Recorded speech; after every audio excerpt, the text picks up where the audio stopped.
Tanzania mpya inakuja. Tanzania mpya inakuja.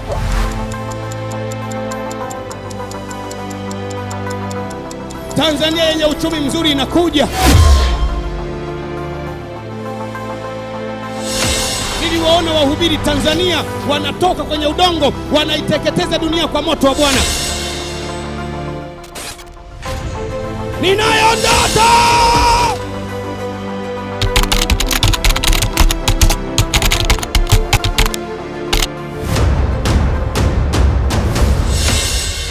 Hii ni familia ya Ufufuo na Uzima, familia iliyosukwa pamoja katika maisha, ushuhuda na imani kwa kila nyakati, kila ibada na kila saa. Naachia panic, naachia panic, naachia panic kwenye madhabahu zao, naachia panic kwenye vihenge vyao, naachia panic kwa shujaa wao, naachia panic kwa mfalme wao, achia panic. Hiyo ngurumo ya makofi na igeuza iwe radi. Ni katika roho hiyo ndiyo safari ya mwaka huu ilianza. Safari ya familia ya Ufufuo na Uzima, jumuiya iliyosimama kama jeshi moja na kama mtu mmoja. Yesu! Yesu! Yesu! Yesu! Yesu! Kadhalika tulivuka mwaka kwa kupokea baraka kutoka kwa maaskofu wetu kama kundi moja, watu wenye dhamira moja, imani moja na safari moja. Yazingatie tuliyoambiwa na tuyafanyie kazi. Ima mwenyewe, chakata mwenyewe. Wewe ni taifa kubwa, ipimie mwenyewe tu. Haleluya! Kwa msaada wa Bwana nafuatia jeshi. Kwa msaada wa Bwana naruka ukuta. Utakapotaka kufanya maamuzi yasiyokuwa na kichwa wala miguu, utalisikia neno nyuma yako likisema njia ni hii, ifuate. Milango iwe wazi 2025. Milango iwe wazi masaa yote, wala hapana atakayeweza kufunga. Usiogope kunena. Ukiwa kazini nena, popote pale ni mwendo wa kunena. Sema rakapa sekete. Ndivyo mapambazuko ya mwaka mpya yalivyotukuta tukiwa wamoja, na hatua zetu zilituongoza kwenye mwaka 2025.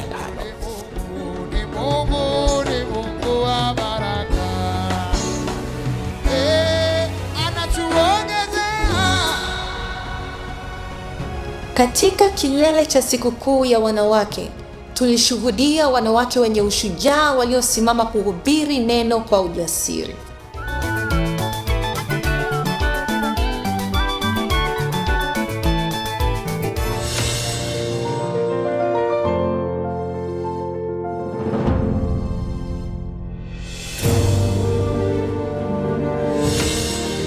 Lazima tuwafate, na tukiwafata tutawaangamiza wote kwa jina la Yesu. Giza linazidi kuwa nene, ndivyo mapambazuko yamekaribia. Kutoka sauti za mabinti na wanawake waliowaka kama moto wa matumaini, safari haikusimama hapo. Kutoka Dar es Salaam hadi Geita, mwanga wa Injili uliwaka kwa nguvu mpya, ukigusa mioyo na kubadilisha maisha. Moto, moto, moto, beba na huyo, beba na huyo, moto. Katika mkutano wa Geita ulioongozwa na baba yetu Askofu Mkuu Dr. Josephat Gwajima na askofu mwenyeji Geita Bishop Dennis Bomani. Ninamuru malaika kutangulia mbele yako kwa jina la Yesu. Wengi walifunguliwa, wengi waliwekwa huru, na wengi walirejeshewa maisha mapya ndani ya Kristo. Kutoka mavuno ya shambani tukasikia tena sauti ya Baba ikiwaita watoto wake. Kila aliyeondoka kanisani kwa sababu yeyote ile, mwambie mwenzako yeyote ile, ama yeye alikosea, ama yeye alikosewa, ama yeye aliseng'enywa, ama alifukuzwa na watu bila utaratibu, mwambie Baba anakuita. Rudi nyumbani. Baba anakuita. Waliorudi walipokelewa kwa mikono iliyofunguka, kwa machozi ya faraja, kwa baraka za kurejeshwa, kwa sababu katika nyumba ya Mungu Hakuna aliye mbali kupita neema.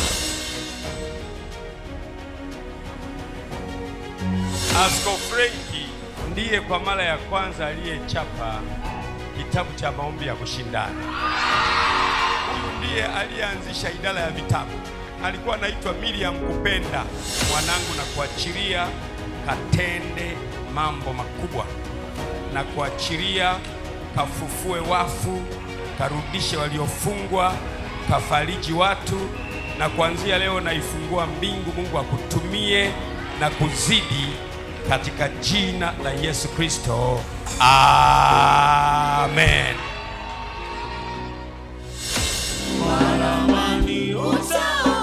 Katika moyo wa taifa letu la Tanzania, japo upepo wa misukosuko umewahi kuvuma, bado pumzi ya matumaini haijawahi kuzimika.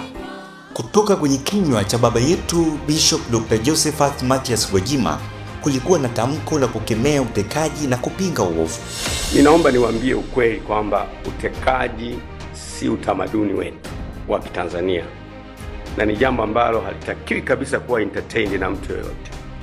Nataka nimuulize mtu yoyote, kama baba yako akishushwa mbele yako wewe mwenyewe, alafu kesho yake akapatikana amekufa, utajisikiaje? Tamko hili lilizua mjadala na tafsiri mbalimbali, lakini halikubadilisha msimamo thabiti wa kusimama katika ukweli. Kwa hiyo kwa vovote vile tusigwajimanize chama chetu. Tumepata neno mpya kwenye ulimwengu wa kisiasa, linaitwa Gwajimanization.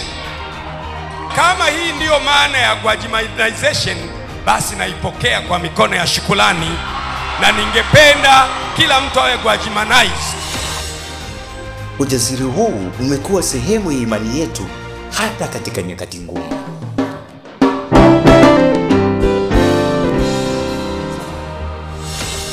Siku ya mwisho ya ibada kabla ya dhoruba ilipigwa mbiu ya kinabii.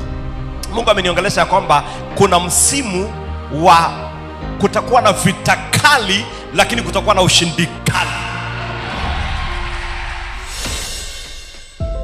Hatukujua namna, hatukujua lini, lakini tulijua ahadi. Na ahadi hiyo ikiisha kumea mizizi mioyoni mwetu, ndipo upepo na dhoruba vilipoanza kuvuma.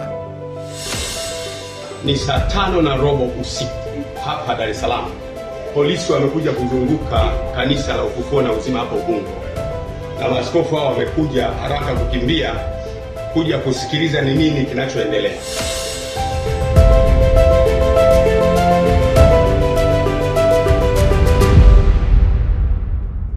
Ni majira ya saa 10 usiku sasa hivi. Askari wameanza kukamata raia ambao wamejitokeza hapa kanisa la Ufufuo na Uzima. Askari wamebeba watu wengi, wamewasombelea kwenye magari yao, wanawapiga watu.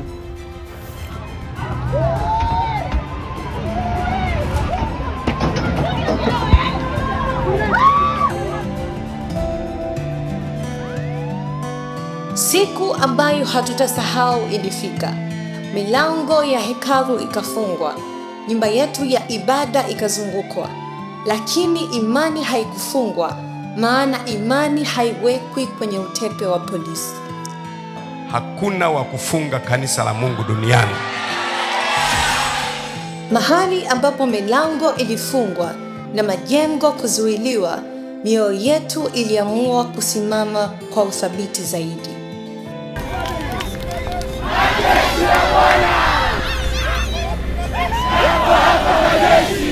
Mnaona sisi tunaanza, ninyi mtafuatia.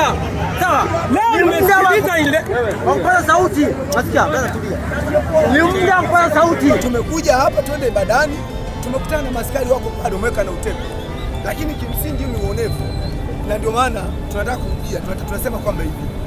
Hatuombi kwa sababu ni haki yetu sisi kuabudu. Hatujaiba, hatujaua. Sisi hatuwezi kuacha kuabudu, tutaabudu popote. Mtakapotupeleka magerezani tutaabudu, ama barabarani tutaabudu, ama tutaabudu, kwa sababu kuabudu ni takwa la uhuru wa katiba na ni takwa la haki ya mtu. Na katika msimamo huo tukajifunza kuwa kanisa si jengo, bali ni mioyo ya watu wenye kushikamana, kung'ang'aniana, kugandamana bila kuachana. Maisha yako wewe upofu, mwili wako wewe upofu, utakuwa na furaha kwa mke wako, utakuwa na furaha kwa mke wako. Wewe piga gari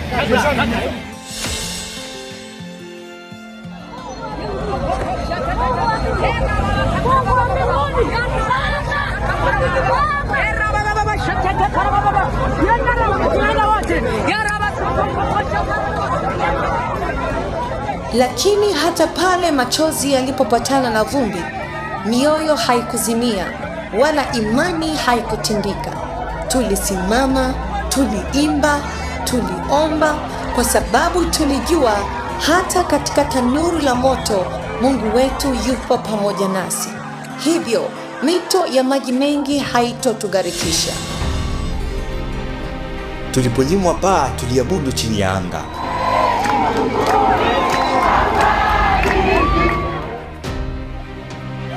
Tulipopigwa mabomu, tuliinua mikono juu zaidi.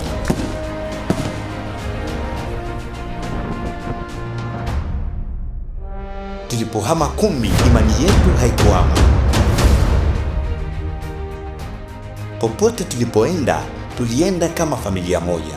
Kumbi zilibadilika, lakini hakukuwa na siku ambayo kanisa lilinyamaza.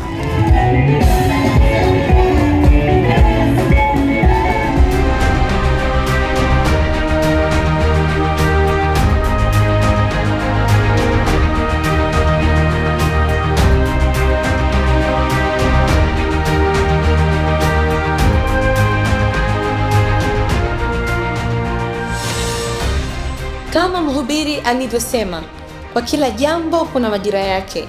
Ndivyo majira yalivyobadilika kwetu na wakati wa kujiliwa na Bwana ukafika. Mheshimiwa Waziri wa mambo ya ndani, natambua huko hapa. Baada ya hapa, natambua ilikuwepo hii moja ya ufufuo na uzima.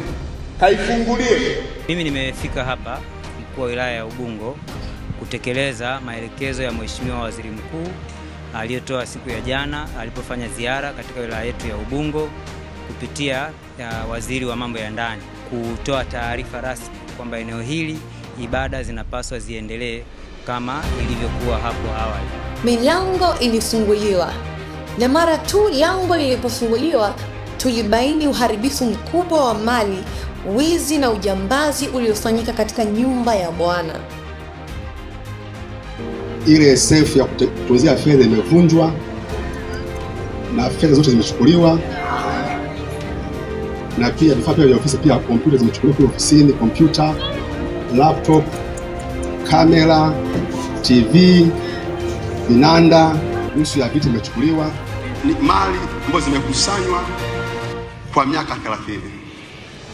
Thamani yake ni bilioni 2,776,500. Usibadili silaha bila sababu. Kama imewahi kukupa matokeo mazuri ulipoitumia.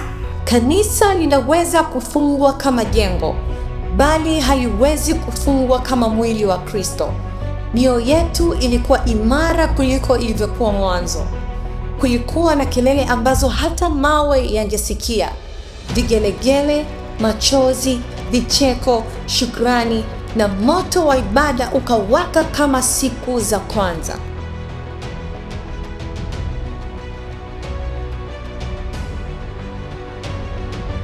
Kwa sababu tulirejea sio tu kwenye jengo, bali mahali pa miujiza yetu, machozi yetu, ahadi zetu na baraka zetu. Tulirejea nyumbani. Kabla mwaka haujafunga pazia, tulikusanyika tena katika mkesha wa Christmas.